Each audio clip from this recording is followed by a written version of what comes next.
Eh bien, bonsoir à tous et toutes. Vous m'entendez au fond? Oui? Bon. Bienvenue au Fac Lab, à cette première soirée thématique, qui est donc celle instigée par Yann et moi, qui sommes étudiants au DU Femme Manager actuellement. On va vous proposer d'évoquer les pratiques créatrices d'artistes et de makers au sein du Fab Lab,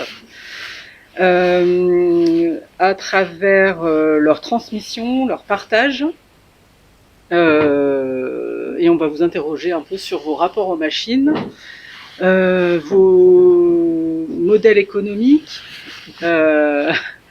et éventuellement aussi on abordera des questions de légitimité, voilà. Donc je me présente, moi je suis Aline Girard. Je suis graphiste de formation et céramiste depuis quelques années. Et donc, je m'intéresse actuellement à l'impression céramique 3D. Et c'est ce qui m'a amené ici au Fac Lab. Et Yann? Ouais, merci Aline. Du coup, Yann, moi je suis ingénieur de formation et j'ai pas mal travaillé, parce que j'ai eu du mal à trouver ma place en tant qu'ingénieur, donc j'ai pas mal travaillé à côté autour des pratiques d'impression et d'édition amateur. Donc j'ai entre autres fondé une bibliothèque associative de fanzine à Paris qui s'appelle le Fanzinarium, au 48 rue des Vignoles. Un peu de pub. Et aussi une association qui s'appelle les Amis de l'imprimé populaire et qui s'intéresse à toutes les réappropriations de techniques d'impression traditionnelles avec les outils qu'on a à disposition. Et donc, c'est un peu la démarche des Fab Labs, et aujourd'hui j'essaye de poursuivre cette démarche en utilisant les outils à disposition dans les Fab Labs pour retrouver ces techniques d'impression et voir comment on peut faire avec. Et donc on va vous présenter nos deux intervenants. Donc on excuse Inès Moreno qui aurait dû être là mais qui malheureusement est souffrante. On pense à elle. Et donc on vous présente on vous présente Adèle Kéniche, qui est résident actuellement un résident du Fac Lab et qui a une longue histoire passée dans les labs, création de labs, gestion de labs, etc. Et nous avons avec nous Nicolas Vialard, qui est artiste, mais qui a aussi un passé, un autre passé, ex-ingénieur, et qui officie en fait dans un Fab Lab surtout, mais en tout cas tu trouves ta ressource artistique au sein de l'activité d'un Fab Lab. Bon, on va développer tout ça. Et du coup, peut-être, ouais, c'est la première question. Et ben voilà, c'est la première question. Non, mais du coup, on va montrer des images. On a pris quelques images, si j'arrive à faire le truc, de ton travail autour de l'impression 3D. Et ce qui nous a paru intéressant en termes de première approche et de première question, c'est, il me semble que tu as fait ta première expo dans le Fab Lab où tu produis tes pièces. Et donc, du coup, et tu as souhaité mettre en parallèle justement la fabrication des pièces et les pièces en elles-mêmes, finies. Et du coup, sur le rapport de monstration que ça imposait, sur la transmission et sur ce que ça voulait dire. En fait, exactement, c'est des pièces que j'ai produites moi. Ouais. Et j'ai cherché à exposer dans un Fab Lab. C'est un peu la différence. J'ai ouvert la porte d'un Fab Lab dans un but de monstration. Et c'était là, donc j'ai plusieurs pièces qui sont un peu dans cette veine-là, qui sont des reprises de composants industriels en fait, parce que je gardais mon histoire d'ingénieur et j'ai repris des composants industriels et en cherchant à provoquer des erreurs sur les impressions et les développer et les extrapoler au maximum. Et donc j'ai cherché à un moment à exposer ces pièces en dehors d'une porte ouverte d'atelier ou des choses comme ça. Et j'ai franchi les portes du Fab Lab La Verrière, qui est situé à Montreuil, vers mairie de Montreuil, et du coup ils m'ont ouvert leurs portes et on a pu faire une exposition. Et au moment de cette exposition-là, ce qui a été vu un petit peu au départ, c'était de faire tourner une imprimante 3D en même temps. Et donc la production s'est faite à ce moment-là. C'est-à-dire qu'il y avait une production de pièces en simultané de l'exposition des sculptures existantes. Du coup, c'était une volonté de mettre les deux en parallèle? Ou c'est plutôt un accident, fait au moment un petit peu de la mise en exposition en fait, l'idée est venue des deux en disant ce qui peut être intéressant parce que comme c'était pour des portes ouvertes du Fab Lab, à proprement parler, que cette exposition a eu lieu. Et donc du coup, pendant ce temps-là, il y avait un public de gens qui étaient peut-être des futurs usagers, etc. Et donc du coup, il y avait des enfants aussi, il y avait des gens, donc il y avait un aspect pédagogique, un peu social, etc. qui s'est inclus là-dedans, au-delà de juste montrer des sculptures, sachant que c'est pas un lieu d'exposition à part entière, quoi. Et donc vis-à-vis de ce public qui n'était pas un public a priori qui venait voir une expo dans une galerie d'art contemporain ou qui venait voir une expo artistique, comment ça s'est passé? Est-ce qu'il y a eu des belles rencontres? Est-ce qu'il y a eu des interrogations? T'étais présent toi pendant J'étais présent, ouais. J'étais présent. Et du coup, c'est bien parce que je pouvais expliquer. Alors, je me rappelle avec un enfant, j'ai dû expliquer comment fonctionnait l'imprimante 3D, par exemple. C'était assez intéressant. Mais après, il y a des gens qui se questionnaient sur l'objet. Le responsable de l'asso se posait la question qu'est-ce que faisaient des sculptures dans son Fab Lab. Mais il y avait des échanges un peu différents, quoi. Enfin, il y avait.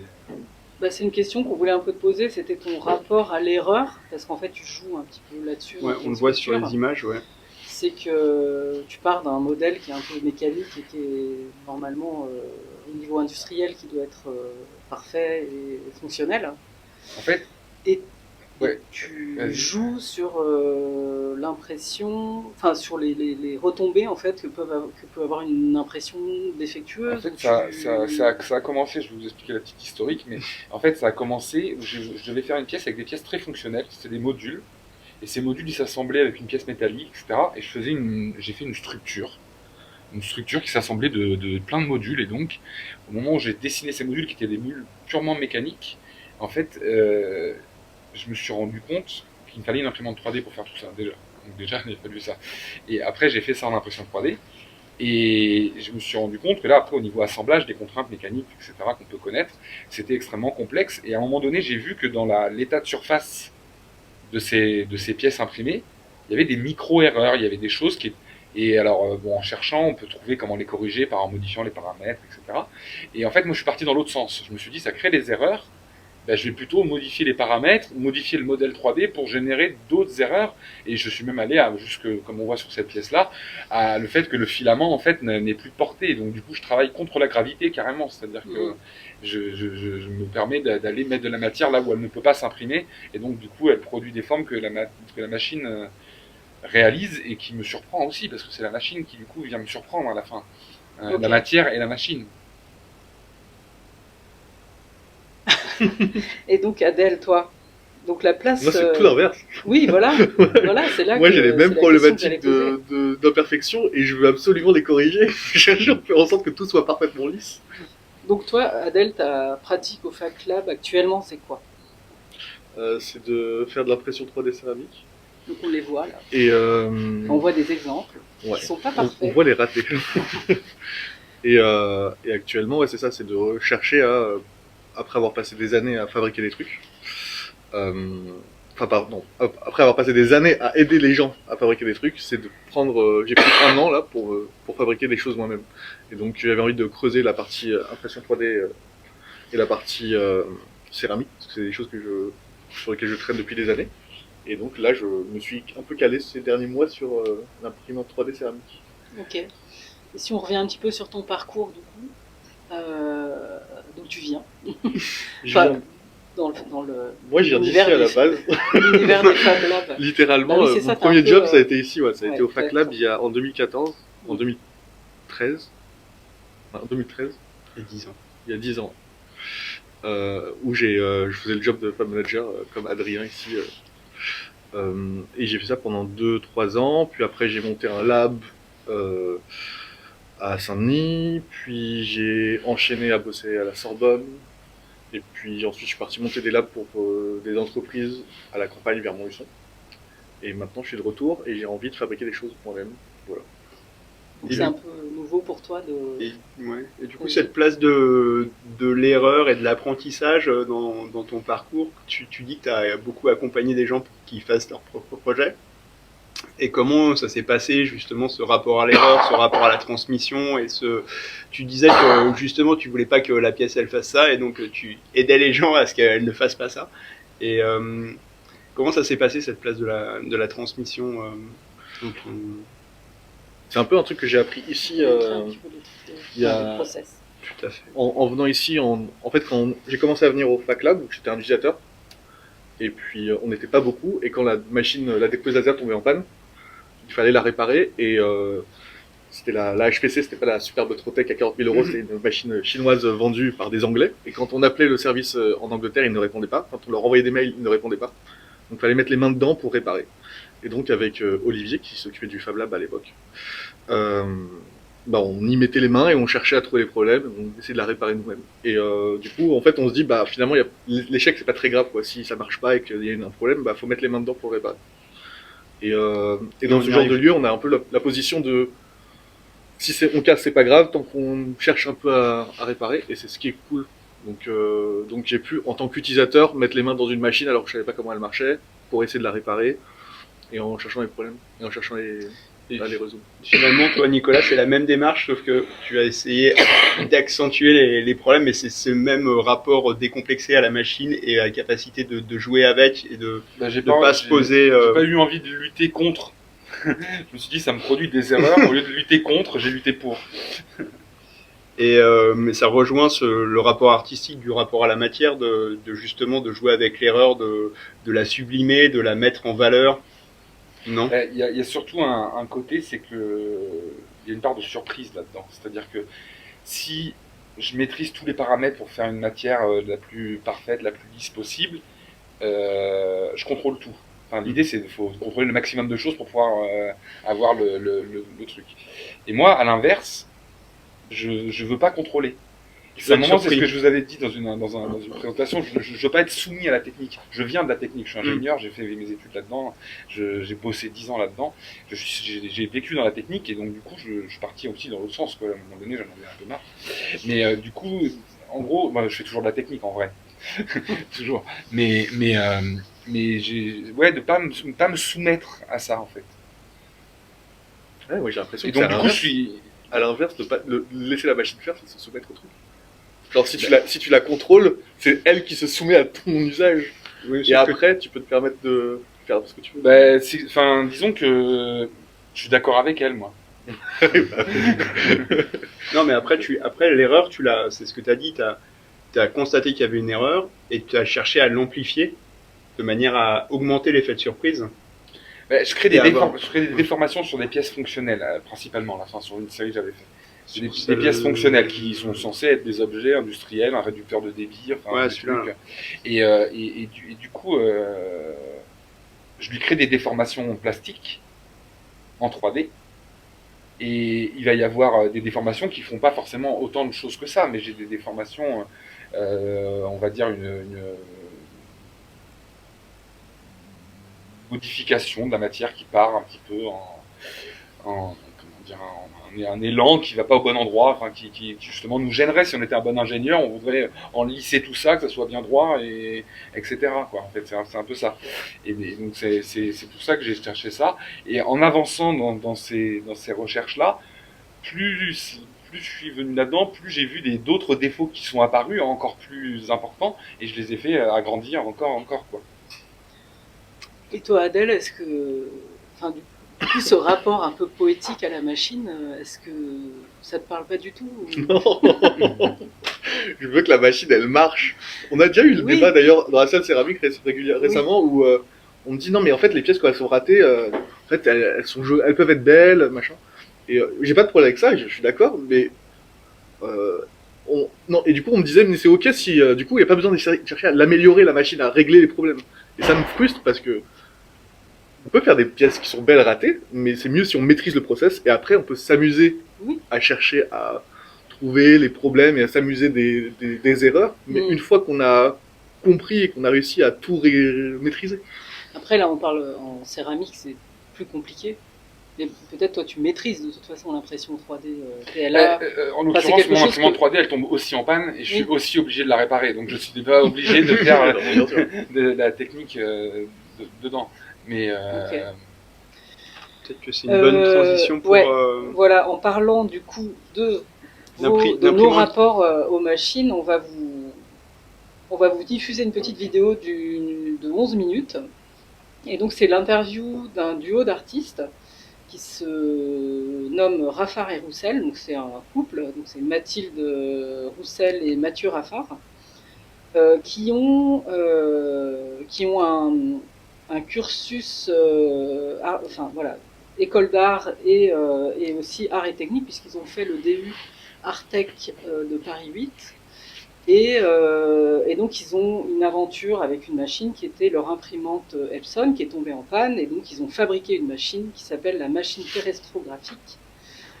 Ça a été toute une démarche assez longue. En a découlé un ouvrage qu'ils appellent le vocabulaire de travail, dans lequel ils détaillent tout le processus de cette fabrication, toutes leurs épreuves qui sont traversées. Voilà, ils sont attachés aux questions d'écologie, d'obsolescence évidemment, et évidemment du rapport qu'ils développent par rapport à leur machine et qui est, vous allez voir, assez poétique. En partant du constat d'une panne, ils ont refabriqué une machine mais qui est plus une sculpture et qui a vraiment développé un rapport à la technologie qui développe dans d'autres projets et qui fait l'objet de beaucoup de transmissions de savoir et de. Alors c'est pas ils transmettent pas de la technique, mais ils transmettent oui un savoir théorique et ils vont constater aussi des choses qui ont trait vraiment à notre rapport au monde, à comment on est dans la société, des choses un peu politiques, un peu voilà l'histoire des encres, d'où elles viennent, où elles sont extraits, enfin d'où sont extraits les minerais, etc. C'est à travers juste une machine comme ça qu'ils ont démonté, il y a plein de choses qui remontent. Et c'est ce qu'on trouvait intéressant dans leur démarche, voilà, une démarche un peu de maker, c'est-à-dire qu'ils vont chercher des choses en ouvrant et en touchant les composants, ils cherchent, voilà, et ils trouvent des concepts et de la poésie et de la philosophie et de l'histoire des techniques, etc. Mais ce qui est intéressant, c'est qu'ils parlent aussi de leur rapport, leur expérience dans les Fab Labs, leur visite. Là, ils disent un peu qu'ils ont eu ce problème de rapport entre le bricoleur et eux, leur pratique artistique.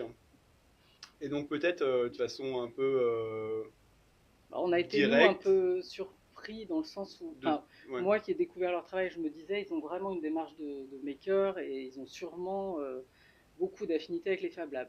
Et en fait, ils nous ont dit qu'ils avaient un peu des a priori et plutôt de l'appréhension, quoi, Ouais, et qu'au final, ils l'ont construit dans leur atelier parce qu'ils se sentaient plus à l'aise de moins le faire légitime. Ouais. chez eux tranquillement sans avoir un regard critique au-dessus de leur épaule. Et donc peut-être que la question vis-à-vis de toi, Adèle, ouais, c'était par rapport à ton expérience d'accueil justement des gens dans les Fab Labs et de un peu sentir quel était ton ressenti par rapport à ça, comment toi tu voyais les choses et comment tu pouvais peut-être comprendre leur point de vue ou ne pas le comprendre, comment toi tu... Est-ce que tu as des...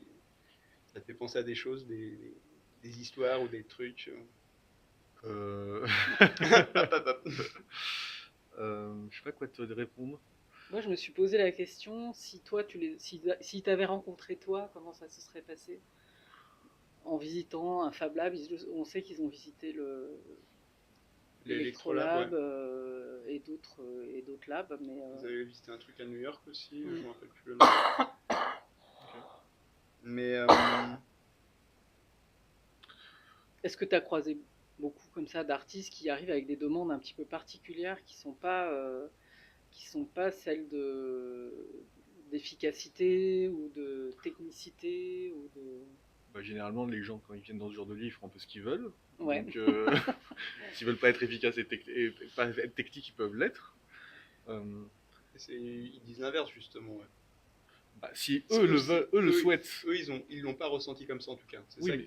Ah oui, tu veux dire qu'ils ont l'impression qu'ils doivent être techniques et ils doivent être efficaces. Et tu vois, ouais. c'est tout le. Après, le ils sont discours de allés Mathieu. à l'Electrolab, qui est pas un Fab Lab. On a dit, ouais, ils sont, je sais pas où ils sont allés à New York, mais Electrolab c'est un hackerspace et c'est pas la même mentalité, c'est pas le même fonctionnement euh, que, que, que ici au Fab Lab par exemple, où on prône quand même une espèce d'ouverture à tous, qu'on va trouver ici.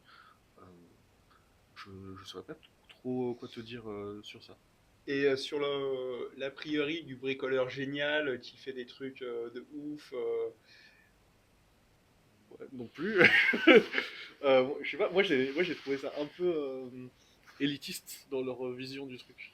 bah c'est ça qui nous apparaît intéressant, c'est que j'ai l'impression que eux ils ont beaucoup d'a priori sur les Fab Labs. Ouais. Et que, Et inversement. inversement, ce que tu dis là, c'est que eux, tu trouves que leur démarche est un peu élitiste et peut-être que toi-même, tu Ah oui, parce sentirais. que je pense qu'il y a un espèce de capital culturel et de savoir-être et de savoir-faire qui est derrière quand on parle d'artistes sur lesquels on veut s'appuyer, machin. Faut les connaître, ces artistes. Si tu les connais pas, tu peux pas savoir. Après, il y a aussi une partie de recherche, donc c'est prendre le temps de faire ses recherches et tout sur le sujet pour pouvoir découvrir ce genre de gens. Mais tu vois, par exemple, en céramique, quand je travaille sur ces pièces-là, je me suis pas encore posé la question de qui sont les artistes derrière qui ont déjà travaillé sur des pièces de ce type-là, qui pourraient faire des choses auxquelles m'inspirer. Oui, mais eux, ce qu'ils disent, c'est que en tant qu'artiste, ils s'appuient par rapport à l'histoire des artistes, d'autres artistes. Mais du coup, en tant que hacker, est-ce que toi, tu t'appuies par rapport à l'histoire d'autres gens qui ont testé des. Est-ce que tu vas été voir plein de tutos de gens qui ont fait des impressions céramiques? Est-ce Ouais, que c'est ça. Ouais, Et du coup, on a plus ce côté-là. Ouais. tu t'appuies sur des gens qui ont déjà documenté les trucs et comment ça s'est passé? Est-ce que tu t'es senti du coup légitime par rapport à cette transmission? Ou Bah, oui, est-ce que tu fais des retours aux gens qui. moi, je trouve que dans ce genre de lieu, quand on documente ou quand on explique aux gens, on sait explique à son niveau et qu'il n'y a pas un bagage de je suis, du coup je représente, et donc voilà ma science et voilà ma vérité. Enfin voilà la vérité. Ce n'est que ta version des choses que tu présentes. Et je crois qu'ils en parlent quand ils parlent des problèmes de leur moteur, où à un moment donné, ils vont voir plein de gens différents pour avoir chacun leur version et leur solution. C'est un peu la même chose, sauf qu'il n'y a pas besoin de prendre un tête-à-tête avec une personne et lui demander solennellement pendant une demi-heure tes problèmes et de un truc. En venant ici, tu sais que tu vas croiser des gens qui vont t'aider, qui vont peut-être te donner des solutions, peut-être pas, qui vont juste donner des pistes de réflexion, d'autres qui vont être extrêmement, qui peuvent te dire que c'est la manière de faire, alors que peut-être que tu n'es pas d'accord, mais c'est un lieu social aussi, c'est un lieu de vie où des fois tu prends un peu sur toi et tu fais ok, et puis tu prends note. Moi, je pense qu'il faut toujours quand même aller creuser ce que dit cette personne, même si tu n'es pas tout à fait en accord avec cette personne. Voir si ce qu'elle dit est vraiment pas dans ta vision dessus. Mais Après, ce qu'on peut peut-être ajouter par rapport à Raphaël et Roussel, c'est que eux, ils ont mené ce projet en phase Covid. Ouais. Et donc, ça a été aussi compliqué. Et c'est pour ça qu'ils ont passé ils ont fait beaucoup de rencontres téléphoniques. ça explique le parce En que visio, et, ça va un peu. Oui, on fait des visios, ça va un peu. Mais oui, mais du coup, c'est ça aussi qu'ils faisaient. Et vu qu'ils avaient un contrainte de timing pour la réalisation du projet, du coup, ils étaient obligés de le faire dans un temps donné, dans le contexte Covid. Du coup, ils ont dû contacter des gens. Mais je pense que ça doit être ça le vrai problème. C'est qu'ils avaient une deadline et ils avaient des envies et ils avaient des objectifs et ils avaient besoin d'être productifs. ouais. Ce qui, dans ce genre de lieu, si tu es productif et tu cherches à être le plus efficace possible, c'est pas toujours en adéquation avec le fonctionnement de la vie de ce genre de lieu. Leur efficacité, eux, c'est ce qu'ils disent aussi, c'est que leur machine, elle n'est pas efficace au sens d'une imprimante traditionnelle. Par contre, elle a été efficace sur plein d'autres choses, mais ça, finalement... Ils se basent quand même sur un objet technique à la base. Ils parlent d'une imprimante. Que ce soit l'imprimante qu'ils aient fabriquée ou une imprimante du commerce, c'est une imprimante. La fonction est la même. Ils ont juste, mis en forme de manière... Et c'est là où il y a peut-être le concept de maker qui est un peu derrière, parce que du coup, ils ont fabriqué un objet, mais qui a une fonction à proprement parler. Et la dimension poétique qu'ils ont donnée, c'est sur la forme.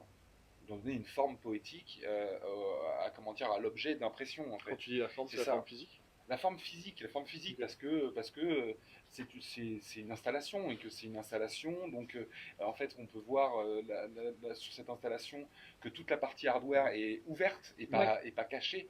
Et au contraire, donc il y a les tuyaux qui passent, il y a l'encre, on voit tout. Et tout ça, c'est ouvert comme ça. C'est une machine à cœur ouvert, en fait. Et c'est ça qui est important, je pense, quand il parle de la transmission à un moment donné. Quand ils parlent de la transmission, c'est parce qu'ils veulent justement mettre à nu un petit peu l'objet technique pour lui montrer comment, dans une manière un peu épurée, il peut fonctionner. Alors que si on prend une machine qui est utilisée, je vais dire, dans un Fab Lab, enfin, les différentes machines, elles sont caractérisées, on s'en sert, il y a un programme, je sais pas, enfin, etc. Et donc Il y c'est a un là mode où, du coup, d'emploi, c'est là où il y a la différence un peu entre, à un moment donné, c'est une œuvre, et à un moment donné, est-ce que c'est un objet technique?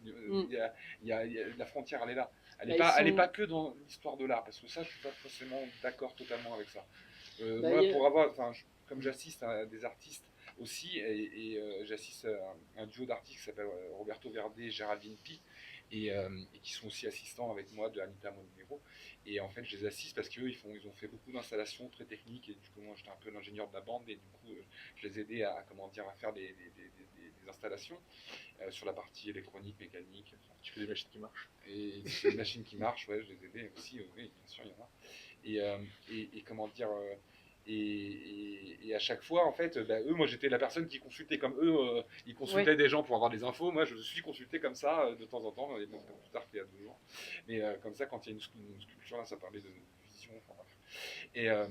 Et qu'est-ce que je veux dire? Voilà. Et donc, moi, cet ami d'ailleurs, avec qui j'assiste et tout ça, lui, quand on puise aux sources de création, on les puise pas dans l'histoire de l'art. Au contraire. Si on veut mettre quelque chose dans l'histoire de l'art, c'est là où je suis pas d'accord avec eux. Si on veut mettre quelque chose dans l'histoire de l'art, il faut puiser ailleurs.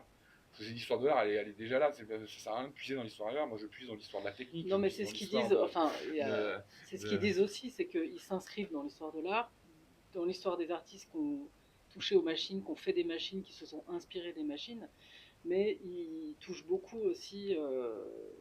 Leur livre est accessible sur leur site internet, mais ils touchent beaucoup à l'histoire des techniques, du coup. Non, Là, ils sont aussi en anthropologie, bien sûr, en histoire des techniques. Il y a tout un truc, il y a eu une giga expo qui s'appelle Artistes et robots qui avait eu au Grand Palais il y a 1 ou 2 ans. Et en fait, il y avait que des œuvres comme ça, avec les machines robotisées, des trucs à intelligence artificielle, etc. Il y a plein de trucs. Il y a tout un mouvement, ça a débuté Mais c'est dans vrai la que machine de l'inspiration, Tinguely, ça va être la science-fiction, ça va être d'autres choses que l'histoire de l'art. Ben oui. Mais on va la remettre dans un circuit. C'est montré dans des expos. C'est comme ils disent, la pièce porte sa propre médiation parce qu'elle est ouverte, parce qu'ils montrent les encres qu'ils ont fabriquées eux-mêmes à côté en ramassant des déchets et des plantes, etc. Donc en fait, tout est assez transparent, y compris la livraison de tout ce qu'ils ont commandé, tous les composants qu'ils ont commandés pour faire la machine. Ils en ont fait une cartographie pour rendre vraiment transparent le cheminement de ces composants, qui les a emballés, quel trajet ils ont fait, etc. Tout ça, c'est vraiment mis un peu sur la table comme une donnée à voir en fait, et qui parle de ce qu'on consomme et de ce qu'on et voilà, de qui on est. C'est ouvrir les black box, c'est vraiment rendre visible les choses, mais en même temps, j'ai l'impression que ça fait écho à ton exposition dans le Fab Lab. Je crois qu'il y avait une question. Mais on aura un temps à la fin pour prendre des questions, si vous voulez bien patienter.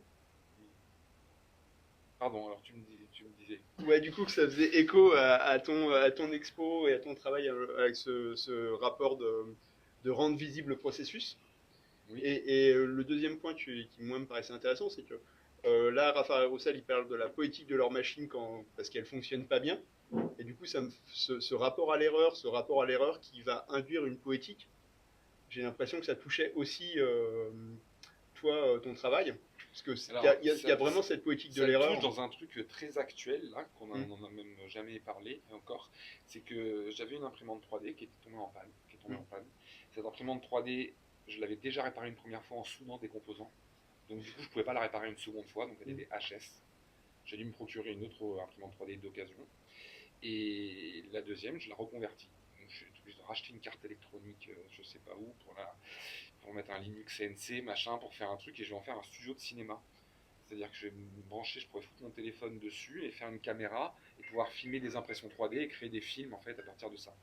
Et du coup, je pars d'une panne et je le reconvertis dans une autre machine, quoi. Sachant qu'en plus c'était une machine propriétaire, donc l'électronique on ne peut pas la modifier, c'était pas de l'open source, donc il a fallu, faut que je vire toute l'électronique, enfin bref. C'est sûr que ça demande des compétences. Ouais.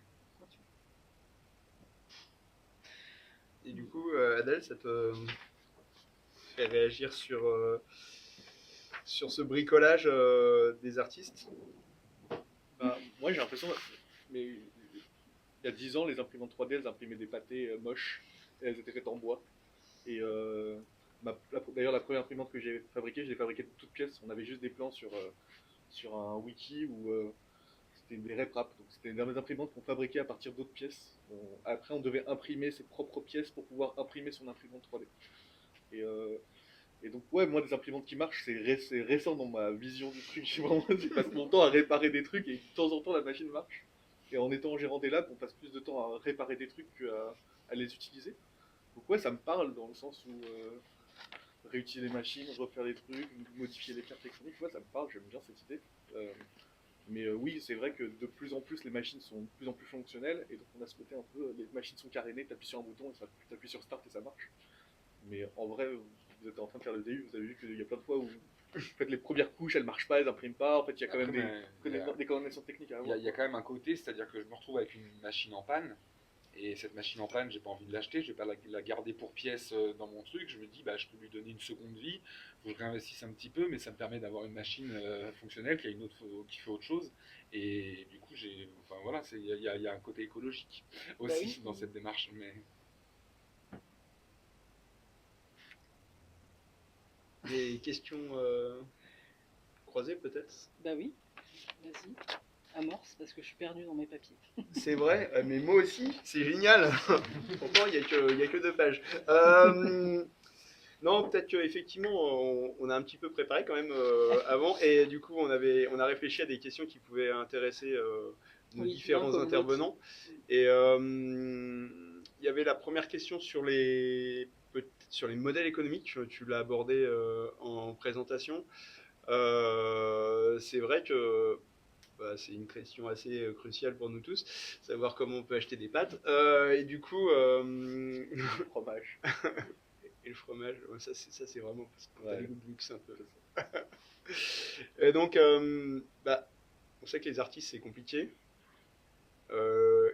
Les makers, du coup la question c'est peut-être, est-ce que d'un point de vue Fab Lab, est-ce que vraiment Adèle, vu que toi tu as vis-à-vis de ton expérience, tu as croisé des gens qui avaient réussi à gagner de l'argent? Alors déjà, maker, parce que ça veut dire quoi de maker? Depuis Oui. tout à l'heure, on dit maker, moi je sais pas ce que ça veut dire. Pour moi, un artiste, il fabrique des trucs, c'est Ouais, un maker. ouais. Pour moi, le mot maker, il vient du mot maker, enfin, ça vient du concept de maker faire qui est né aux États-Unis, où c'était une foire où les gens montraient un peu ce qu'ils fabriquaient un peu chacun dans leur garage, et les bricoleurs, et les mettre en avant.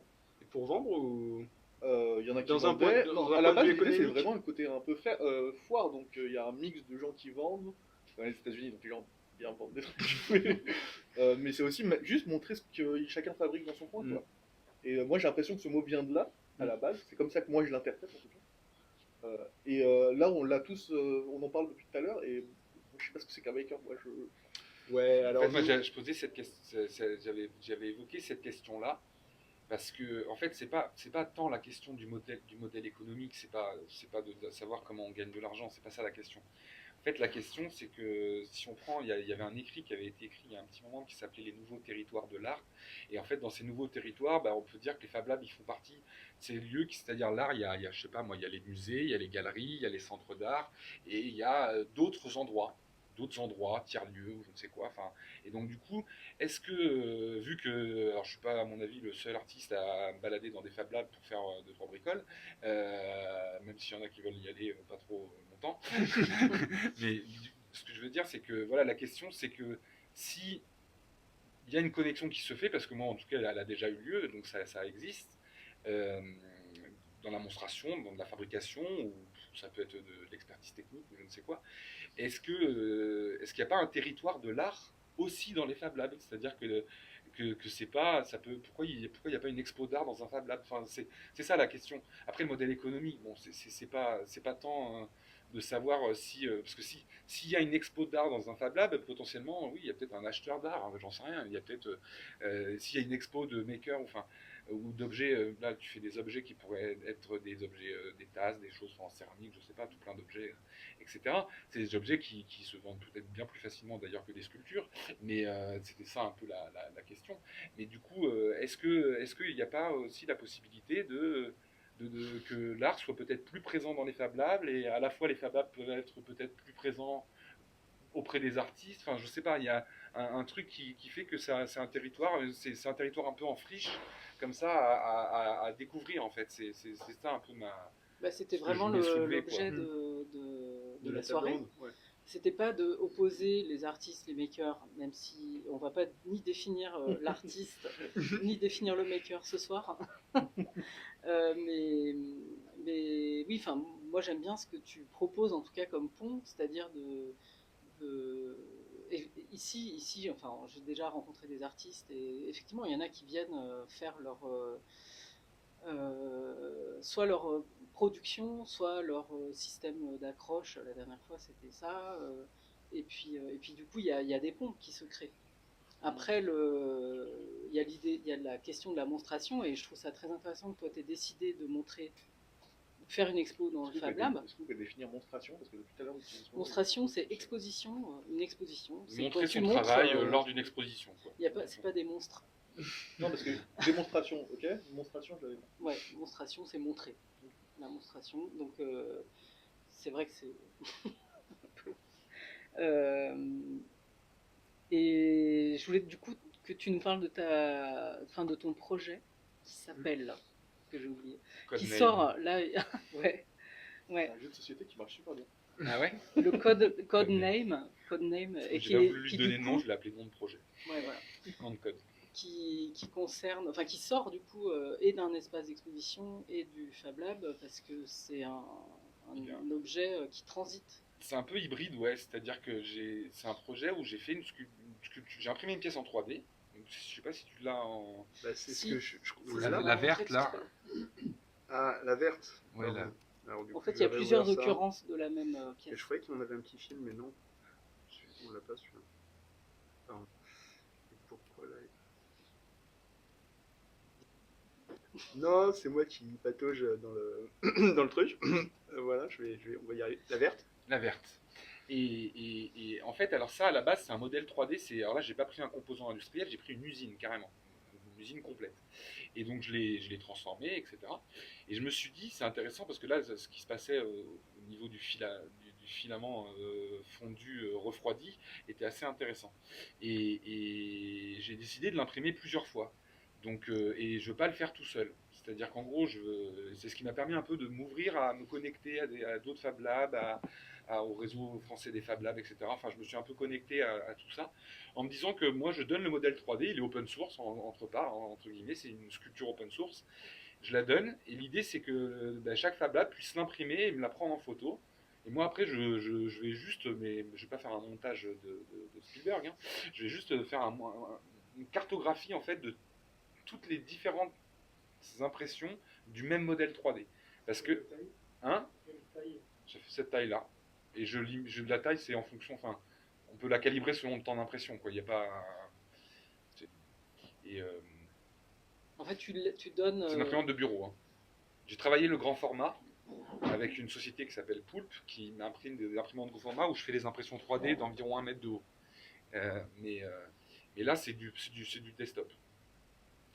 Et donc l'idée, là en fait, je fais même un appel en même temps à qui veut me contacter pour m'imprimer ma pièce dans son Fab Lab, parce que j'ai envie de faire une vidéo de 2-3 minutes et que du coup j'aimerais bien avoir plein d'images de différentes impressions. Là j'ai travaillé avec le Fab Lab La Verrière, je vais travailler, donc j'ai pris contact avec le Pop Lab aussi à Montreuil parce que je suis montreuillois, et du coup qui va imprimer la pièce. Et maintenant, voilà, si d'autres sont intéressés pour imprimer cette pièce, et du coup la garder. Et vous, le Fac Lab, ah ben oui, elle va être imprimée. Et Donc, une petite précision, tu parles d'une pièce monochromatique, c'est une impression, on n'a pas de ce que la machine en a fait. exactement. On ne revient pas dessus. Particulier. Non, et vous pouvez même voir que le radeau, je le décolle avec. C'est vraiment monochromatique. C'est monochrome, mais monochrome, pardon. il se trouve que je suis allé au salon de l'impression 3D, donc du coup ce projet a été un petit peu relayé, et il y a une personne du public qui a participé, qui me l'a imprimé. Il ne l'a pas imprimé en monochrome, il m'a fait un socle orange, il doit avoir une imprimante bicolore, et un socle orange, et il l'a mis en vert, et j'ai trouvé ça magnifique. Et ça, Mais- tu nous as donné la photo? Oui, Ah oui, bah, ça doit être une des deux autres alors. Euh, Toi, tu demandes du coup, tu donnes le modèle Celle-là, 3D, Ouais, c'est celle-là. et en fait, les gens l'impriment avec leur réglage, quoi. Avec leur réglage, Leur leur filament, matière, leur leur- couleur, leur truc, c'est là en totale liberté. Et l'idée, moi, c'est d'avoir justement une variété, Mm. de la multiplicité du À même partir modèle, d'une quoi. même matrice. Et tu donnes un protocole d'impression. Tu as une fiche un petit peu qui explique comment. Alors, j'ai fait un Est-ce petit que tu site et dis tout ça où qu'on a j'explique la la fiche, liberté mais voilà, faut aussi que j'échange, je pense, à chaque fois, parce que j'ai pas mis un mode opératoire. J'ai pas fait de mode opératoire. J'ai lancé le truc totalement ouvert, mais il peut se trouver des questions. Une question toute bête, par exemple, pour l'imprimer, ça, il faut pas mettre de support, sinon ça pose des problèmes. Ça donne pas le même rendu. Voilà. Ça, faut que je le détaille. Et comment donc la finalité du projet, c'est de montrer cette vidéo, enfin l'œuvre. Mais les originale. finalités, elles sont multiples. Voilà. À la fois, j'ai une de mes pièces dans un Fab Lab. Donc du coup, moi je vais dire dans mon parcours que j'ai travaillé avec tel Fab Lab, ce qui est vrai, parce que j'aurais travaillé avec sa machine, mais, etc. Donc je mets dans mon parcours artistique que j'ai travaillé avec tel Fab Lab. Donc ça, il y a cette partie-là. La pièce, elle est donnée, elle peut être exposée, elle peut être mise à la poubelle, j'en sais rien, elle peut avoir une vie que le Fab Lab décide de faire ce qu'il veut avec. Et après, moi, je garde une trace de vidéo. Et ça, c'est une vidéo que j'aimerais, alors là, pour l'instant, j'ai pas de lieu d'expo, de rien, que j'aimerais diffuser, quoi. Et je pourrais diffuser, enfin, j'ai une piste peut-être pour la diffuser en ligne, mais enfin voilà, donc je vais faire une diffusion de la vidéo, parce qu'après, je pourrais la diffuser à plusieurs endroits sur le net. Enfin, voilà. C'est un peu ça l'idée. Et c'est une manière aussi de mettre en valeur les différents Fab Labs qui vont travailler avec, parce que il y aura une explication, enfin, de toutes les personnes qui ont travaillé avec ce truc, ce projet-là, quoi. Et tu l'accompagnes de la vidéo, elle serait accompagnée d'explications un peu techniques ou pas? Bah, Bon, je c'est une vais- question parce que bon, ce dont on devait parler un peu avec Inès, c'est de exposer comment on expose, enfin, comment s'expose le geste technique en fait et la technique dans le dans, dans le dans l'univers plus muséal en fait. Mais est-ce que du coup cette œuvre qui est ta vidéo, est-ce que il y a une histoire que tu racontes avec, Alors, une histoire un peu moi, le truc, de c'est transmission? qu'il faut savoir que je suis un peu self-made. Donc, Ouais. du coup, moi, moi-même, je trouve la distribution, la diffusion, le machin, j'essaye de faire tout le circuit tout seul. Seul, ouais. Donc, du coup, j'ai pas encore parce que je me suis pas frotté d'ailleurs, mais ça m'intéresse pas tout de suite, d'expo dans un lieu d'art qui soit prévu, etc. Au contraire, là, moi, je cherche, ça expose dans des Fab Labs. Enfin, je suis dans un itinéraire qui n'est pas, voilà, je cherche pas tout de suite comment dire, le lieu qui va Oui, me- bien sûr, ouais. Ouais. Enfin, Non, mais ce que je voulais dire, c'était est-ce que tu as l'intention dans la, enfin, quelle médiation tu vas donner à cette pièce en fait? Donc, la est-ce qu'il y a un médiation, enfin, cartel? Qu'est-ce que tu vas dire sur ce il est censé, mais rien n'est fait pour l'instant parce qu'il faut que je produise d'abord la vidéo. Mais j'avais un contact pour avoir un article, et donc du coup il y aurait un article avec la vidéo, etc. Et donc du coup il y a une explication. Ok. Et c'est en projet pour l'instant. La question de la légitimité, peut-être. Du coup, ça, c'est intéressant, puisque ça introduit cette notion de finalement... comment tu... Ouais, c'est pas évident à tourner, hein. C'est à moi de poser la question, je sais pas pourquoi. Non, mais... oui, la question de la légitimité... Quand tu te définis comme artiste et quand tu te définis comme maker, et finalement, quand tu te sens le droit de te positionner en tant qu'artiste ou en tant que maker avec des grosses guillemets. Mais ça, c'était un peu une C'était un peu question. c'était un peu Ouais, ma c'était question. un peu Ouais, une J'ai question un peu du de- mal à répondre à cette Euh, question moi, mais C'est à moi de répondre. Ouais, je suis curieux de savoir.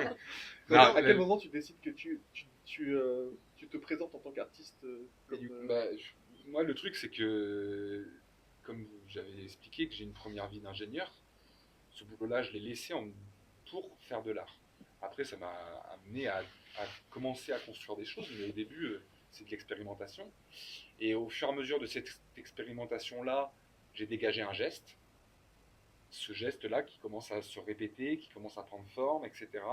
Et une fois que j'avais un corpus d'environ une dizaine, quinzaine, dizaine d'œuvres, enfin, selon le même geste, Excuse-moi, j'ai commencé.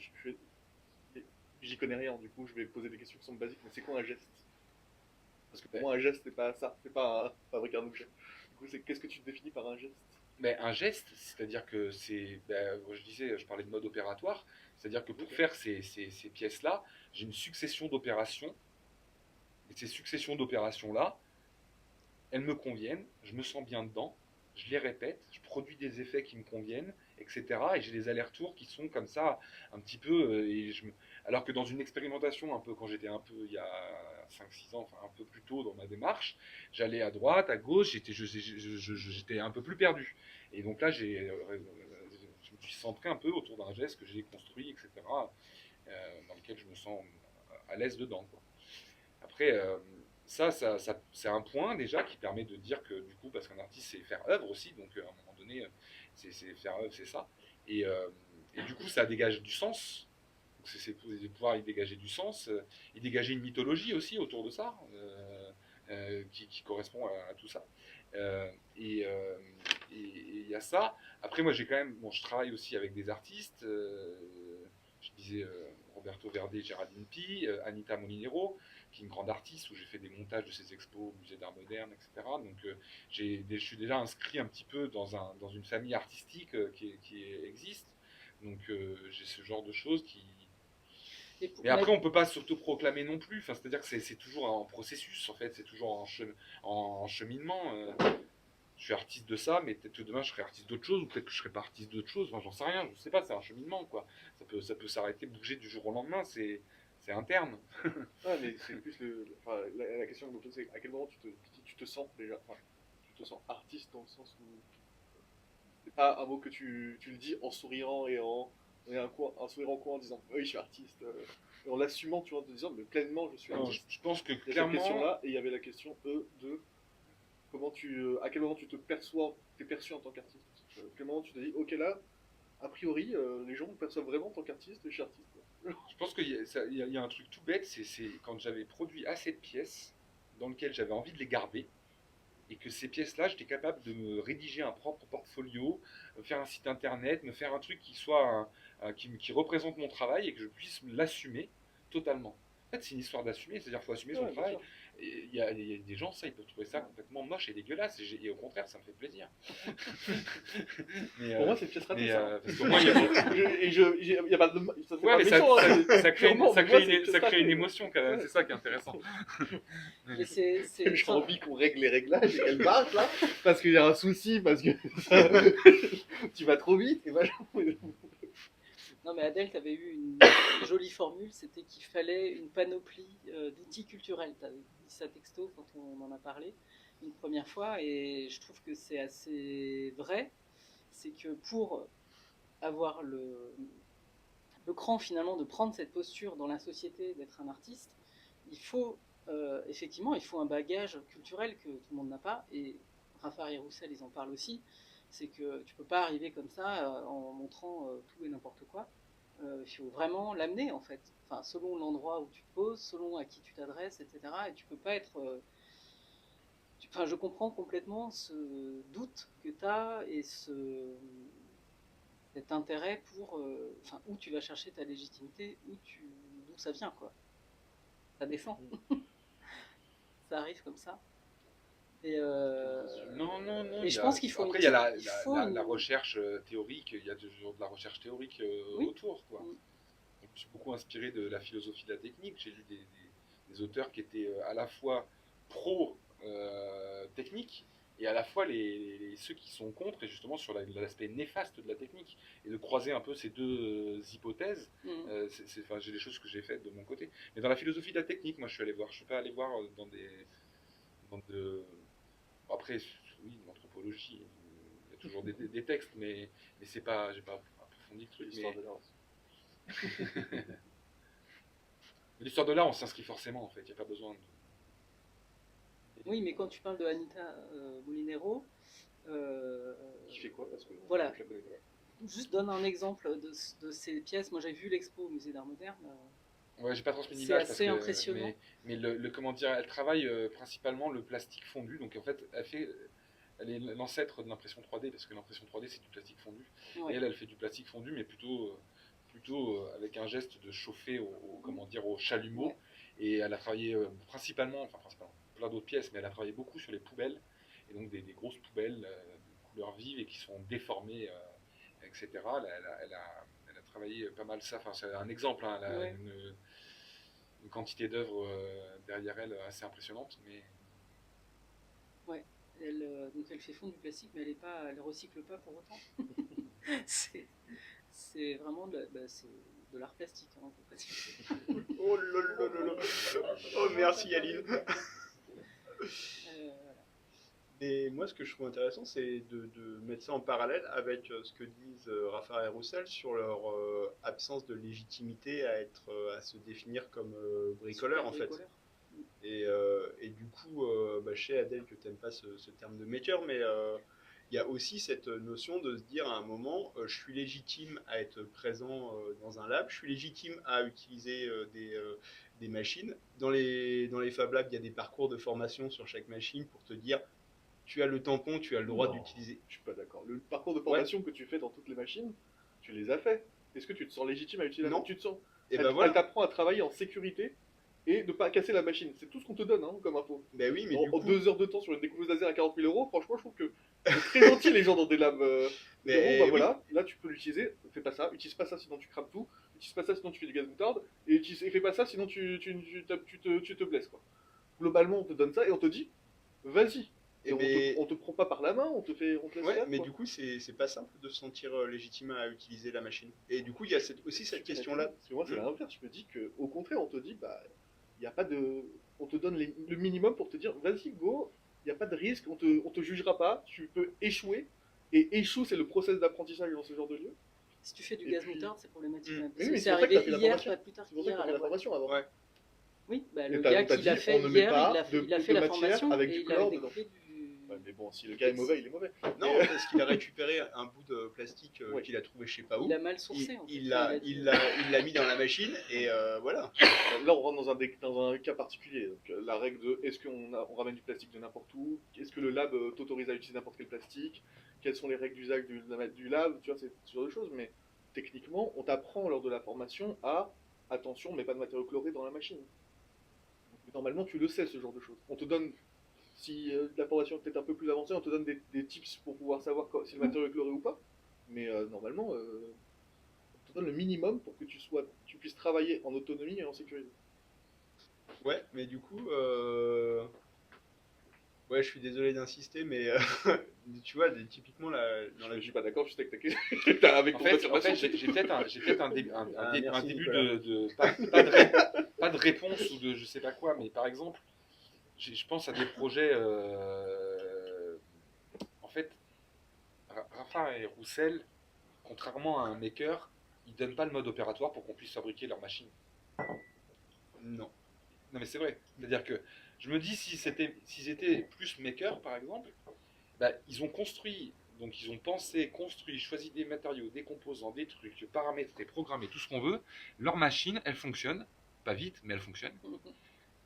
Et si cette machine elle était reproductible, ça veut dire que tout ce qu'ils ont écrit, tous leurs écrits, ils le rédigent et potentiellement quelqu'un d'autre le prend, va dans un lab ou va dans un truc, il pourrait le fabriquer. Ça serait une démarche plutôt orientée maker. Mais on Alors leur a que eux, ils posé ont une la démarche question. où Non, On leur a demandé si elle était open source, par exemple. En fait, elle est ouverte. Donc, a priori, tu la lis quand même très bien. Elle est lisible dans son mécanisme et dans son fonctionnement. mais elle est encore, comme ils disent, black-boxée à certains endroits, par exemple la tête d'impression, les moteurs et tout ça, ça reste, c'est encore des trucs fermés, quoi. Bon, après, quand on a posé cette question-là, ils ont dit que ça leur a pris tellement de temps et ça leur a coûté très cher à fabriquer. Du coup, ils voient pas l'intérêt Enfin, ils pensent que c'est pas le bon modèle en fait, mais ils aimeraient. Enfin, ils trouvent que c'est une super idée par exemple, de fournir les plans et de proposer le modèle. Et en plus, elle est transformable en imprimante 3D, par exemple. Enfin, tous les composants peuvent être utilisés autrement. Mais c'est encore une fois, ils se sentent pas, ils ont l'impression que leur machine elle est ratée entre guillemets, et donc ils se disent, bah, on va pas transmettre quelque chose de pas efficace, tu vois. Alors que Il y a un côté comme ça, des fois, quand on fait des trucs où justement ça marche, mais en gros, il y a que moi qui sais le faire marcher. Et c'est exactement ce qu'ils nous ont dit. Parce que moi, je leur ai posé la question. J'ai dit, est-ce que c'est une machine qui peut être activée dans l'espace d'exposition? Est-ce que les gens, enfants, adultes, les publics peuvent venir imprimer une image, par exemple? est-ce qu'ils l'ont mis à disposition? Ils ont dit, ah bah non, si on n'est pas là, elle peut pas fonctionner parce qu'il faut justement remplir le réservoir d'encre qui n'est pas du tout proportionné par rapport à la taille de la machine. C'est le cas pour toutes les fabrications qui se passent dans tous les labs aussi. Quand tu fabriques un truc, c'est pour ça qu'on te dit de documenter, parce que on sait que ça sera une machine qui sera unique, que c'est sûr que si tu veux faire une machine 3 axes standard, il y a plein de plans et de projets open source super bien faits, avec une communauté de gens qui s'entraident pour l'améliorer, faire la machine la plus efficace possible. Ça existe, mais si tu veux fabriquer ta propre machine en te basant sur rien, comme ils ont fait. From scratch, ouais, bah c'est trop bien. Fais-le et documente-le, et ça veut pas dire que ta documentation, les gens vont pouvoir la reproduire, parce que t'as pas fait ça dans une optique de reproductibilité, t'as fait ça dans une optique de fabriquer ta machine. En partageant cette documentation, ça permet à d'autres personnes, si elles tombent dessus, de prendre l'information que t'as eu toi du gars que t'as eu en face à face pendant une demi-heure, parce qu'il était à New York et il t'a pris 3 secondes sur comment on branche un moteur. Et quand tu fais ta recherche sur Google, tu fais comment je branche un moteur, tu vois que tu tombes sur sa documentation et il y a un paragraphe qui explique ça. Et en fait, je pense que la différence, elle est un peu là, à cet endroit-là, justement. Sur le fait de fabriquer j'allais dire un objet ou une sculpture, une installation ou un truc, et qui a qu'un seul utilisateur ou qui est censé avoir plusieurs utilisateurs, et donc du coup être. Il y a peut-être quelque chose là qui pourrait départager entre guillemets pour moi, ce qu'ils partagent, c'est pas la technique, justement. C'est vraiment tout ce qu'il y a eu autour, tout ce qu'ils ont traversé pour arriver à cet objet qui est plus ou moins fonctionnel. Ils sont contents qu'elle marche à peu près, mais elle aurait pu ne pas marcher du tout. En fait, l'exposition, c'est un peu leur documentation. Voilà, et c'est vrai que le fascicule qu'ils impriment et qui accompagne la machine, ça retrace vraiment tout un cheminement assez complet. Oui, ils documentent, mais pas sur les mêmes plans. Et donc, ouais, en fait, ils contournent vraiment un peu la technique, finalement. Ils tournent un peu autour du pot, ils regardent, ils pointent du doigt tout ce qui va accompagner un processus comme ça. Mais la finalité, c'est pas la technique, finalement. Et c'est pas d'esthétiser un geste technique, c'est pas de mettre en avant un savoir-faire. C'est plus un cheminement. Après, il y a un phénomène dans l'art actuellement qui devient de plus en plus technique. Il y a de plus en plus d'électronique. Enfin, les dernières sculptures, en ce moment, c'est la Biennale d'art numérique, là. Et moi, je suis allé au 104 voir l'expo qu'il y a actuellement. Et c'est magique, mais disons qu'il y a il y a de la pneumatique, il y a des vérins, il y a de l'intelligence artificielle, il y a des capteurs de vision, il y a tout ça. Parce que moi, j'ai cet œil technique, en fait. C'est-à-dire que même si je produis plutôt des sculptures, plutôt des choses, etc., mais j'ai quand même mon passé technique qui me rattrape tous les jours, quoi. Et donc, du coup, je me raccroche, même souvent quand je regarde une installation dans une expo ou n'importe, la première chose qui m'intrigue, c'est comment elle marche, qu'est-ce qu'il y a derrière, qu'est-ce qu'il y a...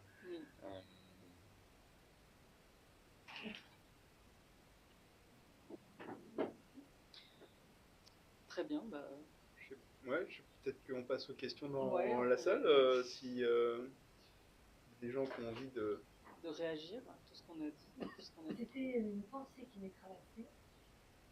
Ce couple d'artistes ne faisait pas nécessairement référence à l'art.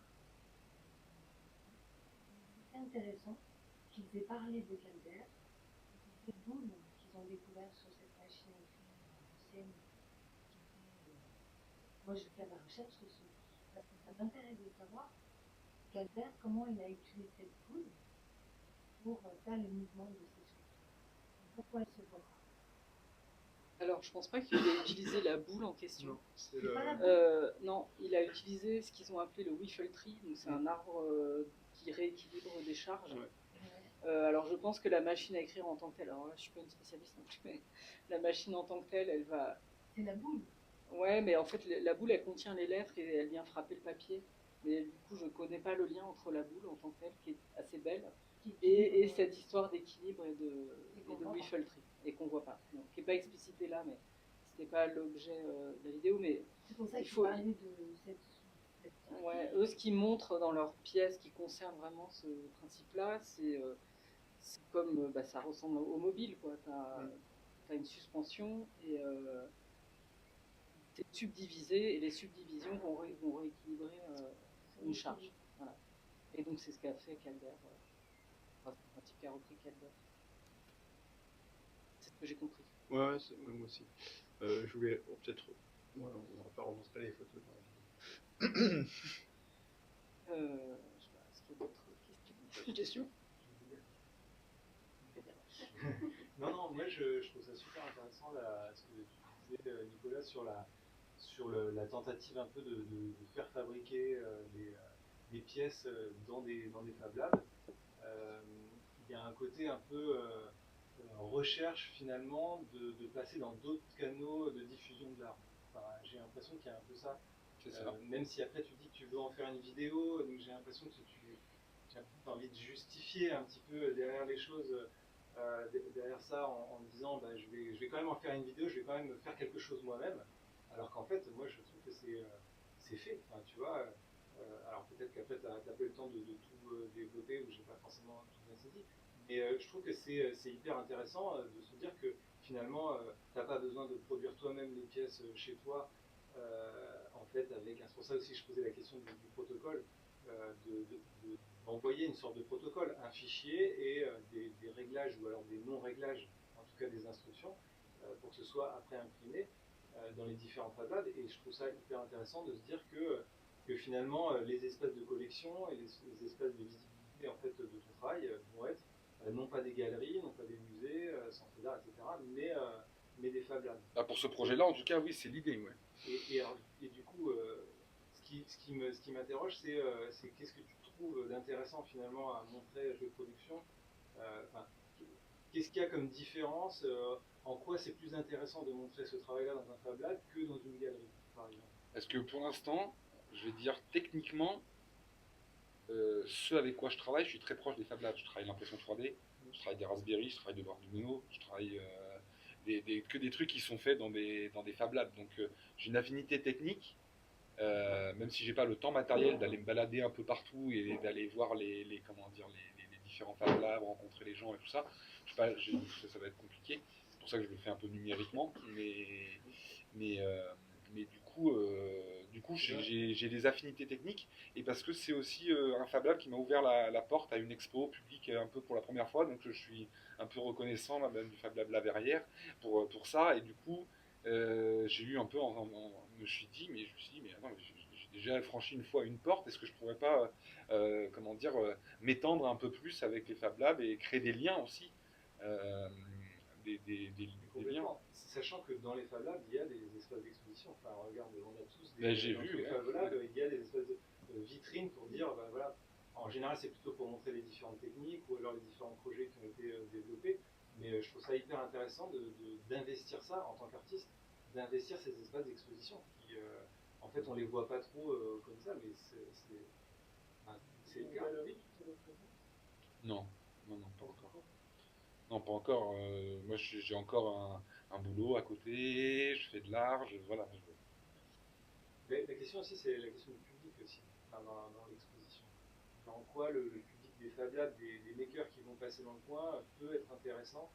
En quoi c'est intéressant de leur montrer une production artistique. ça aussi, enfin, qui m'intéressait aussi dans la thématique.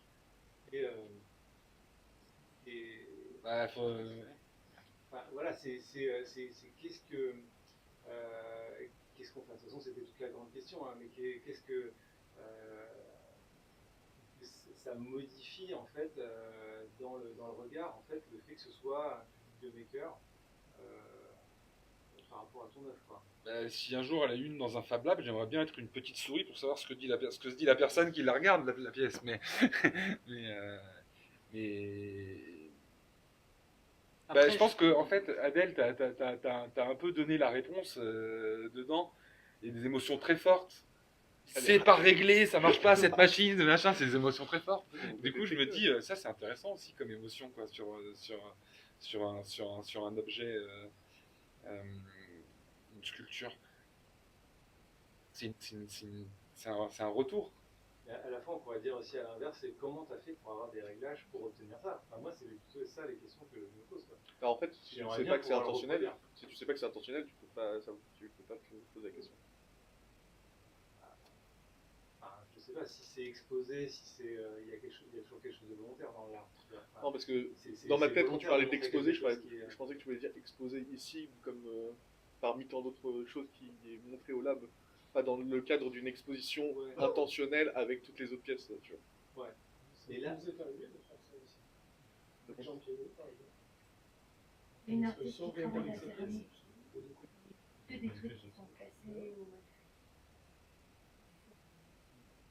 Ah, c'est bon, c'est moi à l'atelier actuellement. elle les garde. Elle les en tout cas, on est partant pour imprimer une pièce avec une pièce. En céramique, si tu veux. C'est parfait. Si tu veux la rater en céramique, tu peux te le faire. En céramique, je suis pas persuadé du résultat, mais ça serait intéressant Ouais, d'essayer. Le premier sera raté. promis, je la rate nickel. Et voir si toutes les machines vont imprimer pareil. Bah justement, non, mais en fait, je vous avais envoyé, je sais pas si vous l'avez, la petite vidéo. Non, je crois pas qu'elle soit sur cet ordinateur. Ouais. Ah, bon, c'est pas grave. Mais la vidéo, c'est une succession d'images. Succession d'images, c'est en le fait, de début, celles qui en ont fait, déjà de été cette- imprimées. Par contre, il y avait d'autres. Il y en avait une, enfin, tu nous avais envoyé 3 images de la même pièce imprimée plusieurs fois. Et revenu. Et le principe de la vidéo, en fait, c'est pas, pour répondre à ta question, c'est pas tant pour une légitimité de dire que l'œuvre est la vidéo et n'est plus l'objet. En fait, tout fait partie du même protocole. Donc c'est plutôt une offre protocolaire plutôt qu'autre chose. Mais la seule différence, c'est qu'au niveau de la diffusion, c'est la possibilité de diffuser une vidéo qui mettra facilement l'ensemble du travail, en fait. Parce que c'est pour avoir un ensemble. Sinon, les multiplicités séparées, elles existeront dans les Fab Labs qui vont participer, mais voilà, il y a une petite vision d'ensemble, quoi. Il y a un petit. Enfin, logistiquement, de les rassembler un jour, etc., c'est un peu compliqué. Et je pense que. Tout est possible. Mais... Non, mais là aussi, il y a des artistes qui ont travaillé sur ce mode opératoire de confier, par exemple, une sculpture à quelqu'un qui la confiera à son tour à quelqu'un d'autre. Donc, ça date des années, un peu un principe des années 2000, mais de faire voyager comme ça une pièce, je sais pas, Dans l'histoire de l'art, je puise dans l'esthétique relationnelle. voilà, c'est ça. Ouais. Et je pense notamment à un artiste qui s'appelle Antoine Moreau et qui travaille sur le copyleft. Et donc, il faisait circuler comme ça physiquement des œuvres et elles étaient libres d'être reproduites et de recirculer à nouveau. Je ne sais plus quel était le principe exactement, mais il y avait un truc un peu comme ça. Une sorte de matrice et en fait les gens se la réapproprient et la refont circuler à leur tour. Et la traçabilité, et évidemment il y avait une traçabilité, mais je ne me rappelle plus quelle forme ça prenait au final, mais il y avait quelque chose comme ça. Donc l'objet comme un lien entre les gens. Par contre, on pourrait, les gens qui ont dit des spécialistes, ne peuvent pas s'associer à une machine. Là, de faire de la céramique, de faire des objets. Il y a aussi un artiste qui a dit c'est le regardeur qui fait l'œuvre.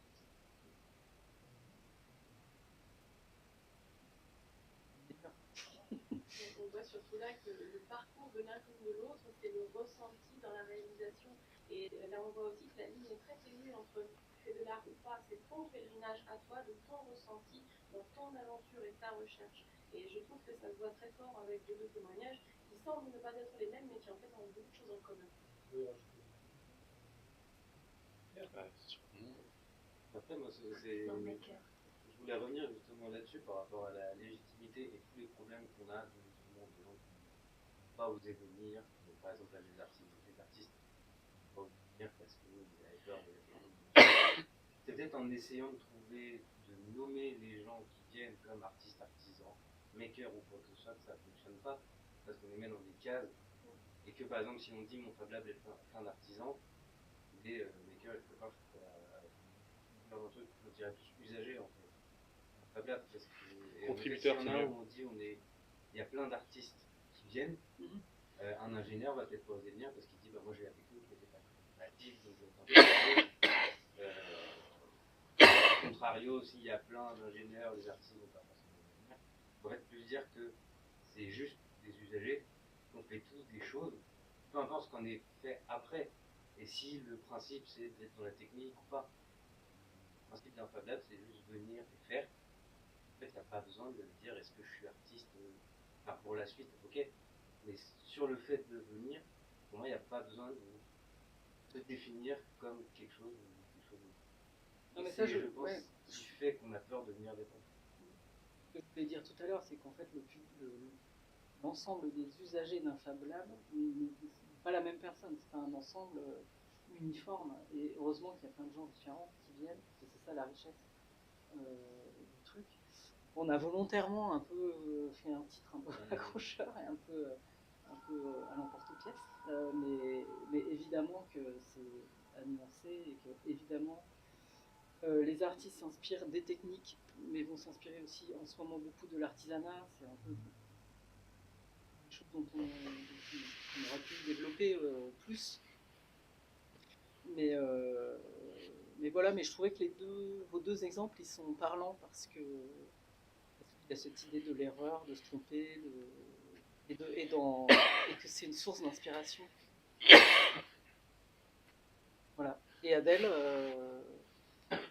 toi aussi, c'est une source d'inspiration. L'erreur? Adèle fait beaucoup il documente. Son grand truc, c'est la documentation. Ouais, je passe mon temps à montrer mes erreurs aux Voilà. gens. Ouais. Et donc, Mais je pense ça, que on c'est n'en comme ça a qu'on pas apprend, parlé, hein. mais en fait, voilà. Il y a beaucoup de vidéos d'Adèle sur Internet Qui renverse 7 litres de plate par terre. Voilà. Et en fait, ça crée aussi un ensemble intéressant. Ouais, moi je suis un grand preneur du learning by failing. Voilà. On apprend pas en faisant, mais en ratant. Bah, en fait, on le fait tous, c'est juste que d'habitude on cache un peu ses erreurs dans son coin et on n'ose pas les montrer. Et je me dis, bah, ça me fait très chier de montrer mes trucs ratés aussi et passer mon temps à montrer que des trucs ratés. Mais en même temps, il y a un truc de. Bah, c'est le process et le fait de les montrer, ça me force aussi à dire, bon, à un moment donné, il faudrait que j'y arrive parce que je peux pas montrer que mes trucs ratés. À part quand c'est une œuvre. Moi, je m'arrête au moment où je sais que c'est une erreur et qu'elle est maîtrisable. Après, s'il faut la corriger, là, c'est incorrigeable. Voilà, c'est trop C'est que tard. c'est une erreur incorrigeable. Là, c'est trop tard. Incorrigible. Incorrigible. Il y a quand même l'idée de pousser un truc au maximum dans une pratique artistique. C'est ça aussi qui est intéressant et qui peut inspirer les makers dans les Fab Labs. C'est qu'à un moment, je sais pas, enfin, toi, dans ton travail, tu t'engouffres aussi dans une des parties d'erreur de la machine et puis tu essaies de pousser le truc à bout et peut-être que derrière, ça peut donner des idées à d'autres personnes qui sont plus sur des choses de technique. Je pense que le fait que les deux puissent se nourrir. Clairement, ça pourrait être fait avec un stylo 3D aussi, ça, en fait, cette partie-là.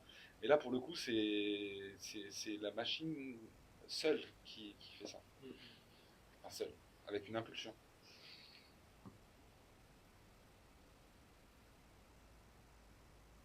Réaction.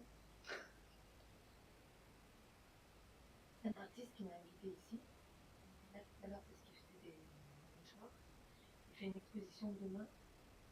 Bonsoir. Couronne, Ok. si vous voulez. Donc c'est lui qui m'en a Ah, il n'est pas parlé. resté, Yann. Il est parti parce qu'il prépare son ministre. Il est un peu timide aussi. Mais il m'en avait parlé et je suis venue découvrir pour voir. D'accord. Et pour voir ce qu'il faisait. Non, ce qui se fait, Ah. c'est ce que je découvre à la maison. Là, regarde, le Fungus Mundi.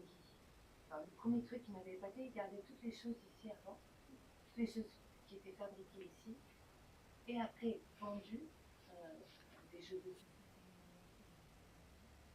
et c'est fabuleux de voir ce que les gens fabriquent ici.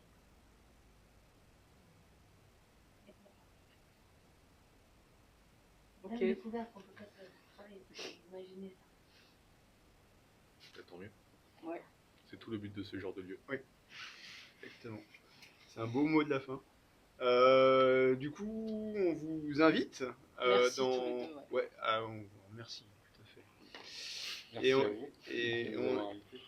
et on Oui, invite merci. tout le monde à venir dans 15 jours. 14 décembre, deuxième soirée thématique. Ouais, sur l'apprentissage, quel apprentissage peut changer le monde et ce que les Fab Labs rendent possible. Et donc avec Raphaëla et Florence qui animeront elles aussi une magnifique table ronde où on apprendra j'en ne pas plein de choses. Et donc voilà. Et maintenant on va pouvoir ouvrir On les remercie quelques quand même. paquets de. Je remercie aussi toute l'équipe du Ah oui, Fab Lab. tu as raison. et Lucas. Et Lucas, surtout. Et Il nous Lucas, a tu sauvés. nous as sauvés techniquement parce que à quelques heures, on ne savait pas comment faire le stream et tout. Et Lucas était là et il a tout, il a remonté ses manches magiques et tout s'est passé à merveille. Enfin, on espère. Bravo. Merci.